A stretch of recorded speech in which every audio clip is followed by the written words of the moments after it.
বলবে বলো, এটা ডিসেম্বর মাস, আমি এই সোয়েটারটা পরেছি আর বিশ্বাস করে এত গরম লাগছে ঘর দিয়ে বেরিয়ে যে কি বলবো। এখানে ক্রিসমাস চলে এসেছে আর সেখানে আমাদের কলকাতায় এখন অব্দি ঠান্ডা আসেনি, কি বলো মা? এসেছে ঠান্ডা এখন অব্দি? সত্যি আজকে ডিসেম্বর মাসে 22 তারিখ হয়ে গেল অলরেডি, কিন্তু একটু ঠান্ডা নেই। বাইরে সোয়েটারটা পরেছি কিন্তু ঘাম হচ্ছে, কিছু করার নেই, করতে তো হবে। তো তোমরা কেউ কোথায় ঘুরতে ঘুরতে যাচ্ছো বলো? আমরা কেউ বেরালাম ঘুরতে, দেখি কোথায় যাওয়া যাক। ও সরি, আমার ইন্ট্রোটাই তো দেওয়া হলো। সো হ্যালো এভরিওয়ান, আমি প্রদীপ্তা। তো চলো আজকের ভিডিওটা দেখতে থাকো, আমি কোথায় যাচ্ছি না যাচ্ছি সবটাই তোমাদের সাথে শেয়ার করবো। তো চলো আমার সাথে। Wait is over guys, finally Christmas is here. তো আমিও চলে এসেছি তোমাদের সাথে শেয়ার করতে, চলো দেখে নাও। তো আজকাল বলে না পিছিয়ে থাকে না, সেটা হয়েছে আমাদের কলকাতার অবস্থা। মেনলি কিন্তু 25th ক্রিসমাস, যেহেতু 19 ডিসেম্বর থেকে সব ওপেন করে দেওয়া হয়েছে। তোমরা পার্ক স্ট্রিটের ভিড় দেখে আমি কি বলবো, বিশাল ভিড় পার্ক স্ট্রিটে, বিশাল। সিরিয়াসলি মনে হচ্ছে আজকেই ক্রিসমাস হয়ে যাচ্ছে। কথা তো যেহেতু রাস্তা দিয়ে যেতে দিচ্ছে না, তো সেই জন্য আমি এখান থেকেই তোমাদের সাথে শেয়ার করছি। ভালো তো লাগছে, অবশ্যই ভালো লাগছে। চলো আমার সাথে দেখতে থাকো তোমরাও। টিপটা দেখো, কেউ বলবে এখনো ক্রিসমাস আসেনি। সবার মতো আমরাও এসে গেছি ক্রিসমাস সেলিব্রেট করতে, মানে প্রি ক্রিসমাস বলতে পারো। পার্ক স্ট্রিটে কেমন লাগছে মা? চলো দেখতে থাকো। কিন্তু তোমরা কমেন্ট করে জানাতে ভুলো না যে আমার মতো কারা কারা তোমরা আজকের দিনে পার্ক স্ট্রিটে এসেছিলে এই লাইটিং দেখতে। মনে করে কিন্তু আমাকে জানিও। অ্যাডভান্স লাইটিং দেখতে আসতে ভালো লাগে, কিন্তু মেন প্রবলেম হচ্ছে এই যে গাড়ি ঘোড়া। তুমি না একটা ঠিকভাবে ফটো তুলতে পারবে না, একটা ভিডিও করতে পারবে, পেছন থেকে গাড়ি এসে ঠিক হর্নটা মারবে। আর তখন আমার মা টেনশন করে যে আমার মানে স্বাভাবিকভাবে যেটা হয় আর কি। বাট তাও আমি চেষ্টা করছি যতটা সম্ভব তোমাদের সাথে শেয়ার করা। তো আমি যতটা আমি দেখতে পাচ্ছি আমি চেষ্টা করবো ততটাই তোমাদেরকে দেখানো। তো চলো আমার সাথে দেখতে থাকো কিন্তু। হ্যাঁ, আর পুরো ভিডিওটা কিন্তু আজকে দেখবে, কারণ ভিউ ভীষণ কমে গেছে আমার। তোমরা সেটা দেখতে চাইছো।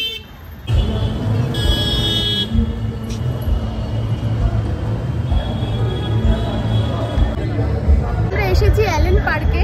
তোমরা সবাই জানো যে ক্রিসমাসে অ্যালেন পার্কের ভিউটা আলাদাই লাগে। তো এই যে আমার পেছনে অ্যালেন পার্ক। তো চলো আমার সাথে দেখতে থাকো, আমি ভেতরে যাচ্ছি। যেরকম বলেছিলাম আমি অ্যালেন পার্কে এসে গেছি, আর অ্যালেন পার্কের লাইটটা আমার পেছনেও তোমরা দেখতে পাচ্ছ। আর এই দেখো কি দারুণ লাগছে। বাট আনফর্চুনেটলি এখানে একটা প্রোগ্রাম হচ্ছিল, বাট আমি সেই প্রোগ্রামে অ্যাটেন্ডই করতে পারলাম না। প্রোগ্রামটা আমি আসার সময় শেষ হয়ে গেল। কিছু করার নেই, আমি আদার্স জিনিসগুলো তোমাদের সাথে শেয়ার করছি। তো আমার সাথে তোমরা দেখতে থাকো। ক্রাউডটা দেখো তোমরা, জাস্ট মানে ক্রিসমাস আসার আগেই এত ক্রাউড হয়ে গেছে। তো ক্রিসমাসের দিন কতটা ক্রাউড হতে পারে। আমার মা না মানে কোনো জায়গায় কোনো ফাংশন হলে প্রোগ্রাম হলে না দেখতে ভীষণ ভালোবাসে, কিন্তু অ্যালেন পার্কে মা এসেছিল, মা ভীষণভাবে ডিসঅ্যাপয়েন্টেড হয়ে গেছে যে এখানে আসার সাথে সাথে এই যে পিছনে প্রোগ্রাম বন্ধ। কেমন লাগছে তোমার? লাইটিং দেখে মনটা মুগ্ধ হলো, এটা বলতে হয় বললো, কিন্তু প্রোগ্রামটা বন্ধ হয়ে গেছে বলে মনটা একটু খারাপ হয়ে গেছে যে দূর প্রোগ্রামটা শেষ হয়ে গেল। কি আর করা যাবে, এখানে লাইটিংটা যেহেতু বেস্ট, তো চলো লাইটিংটাই আমরা দেখি। এখানে দেখো যীশু খ্রিস্টের যে বার্থের টাইমের যে সিচুয়েশনটা ছিল মেনলি, ওটা এখানে কি সুন্দরভাবে ওরা রিক্রিয়েট করেছে। খুব দারুণ লাগছে, আসলেই দারুণ লাগছে। সাথে এই লাইটিংটা আলাদাই একটা ভাইব ক্রিয়েট করছে।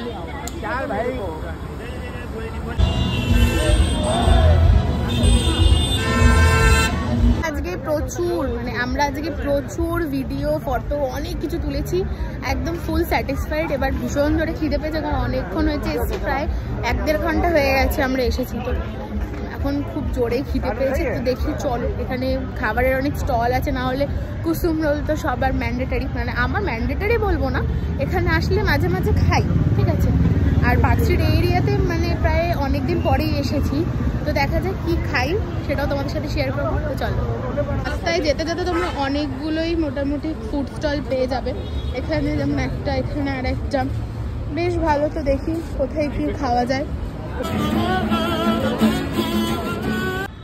ফাঁকা রাস্তা পেয়ে ঠিক আমার মা একটা ভিডিও বানিয়ে নিয়েছে। আর এই যে আমি নিজের ভিডিও এইভাবেই বানাই, কিছু করার নেই। আজ থেকে না, মানে 19 ডিসেম্বর থেকে পার্ক স্ট্রিটের ভিউটা কিন্তু জাস্ট আলাদা, কেউ মিস করো না, তাড়াতাড়ি চলে আসো কিন্তু বলে দিলাম, তাড়াতাড়ি আসো, নাহলে কিন্তু এই ভিউ মিস হয়ে যাবে। কারণ আমি জানি না কলকাতার মতো আর আমাদের ইন্ডিয়ান কোন কোন সিটিতে এরকমভাবে ফেস্টিভ্যালটাকে সেলিব্রেট করা হয় ক্রিসমাস, বাট আমার জানা অবধি, আর আমি মানে এভরি ইয়ার না হলেও চেষ্টা করি প্রত্যেক বছর আসা, কলকাতা ইজ দ্য বেস্ট। এই জাস্ট আমাদের পাড়ার ভেতরে ঢুকে গেছি। তো আজকের মতো ব্লগটা এইটুকুই ছিল। ব্লগটা কেমন লাগলো জানিও, দেখা হবে নেক্সট ভিডিওতে। চলো টাটা।